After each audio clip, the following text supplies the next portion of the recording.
আমার বারা শুনুন, আল্লাহ পাক রব্বুল ইজ্জত কোরআনে কারিমে বলেছেন, ওয়া কুল্লা ইনসানিন আলজামনাহু তাইরাহু ফি উনুকিহি ওয়া নুখরিজু লাহু ইয়াওমাল কিয়ামাতি কিতাবান ইয়ালকাহু মানশুরা। اقرأ كتابك كفى بنفسك اليوم عليك حسيبا। আল্লাহ 15 পারার সূরা বনী ইসরাঈল বলেছেন, আয়াত নম্বর 12, ওয়া কুল্লা ইনসানিন আলজামনাহু ফি উনুকিহি তাইরাহু।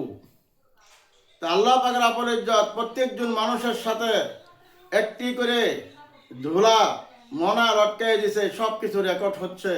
আপনি মানুষ দুনিয়ার যা কিছু করতেছে সব কিছু রেকর্ড হচ্ছে, আর এই রেকর্ড কাল কিয়ামতের দিন সব সম্মুখে এসে যাবে। তার কিতাব বলবে, ইকরা ইকরা কিতাবাকা কাফা বিনাফসিকা আল ইয়াওমা আলাইকা হাসিবা, যে তোমার কিতাব তুমি পড়ো, তোমার সব লিপিবদ্ধ আছে।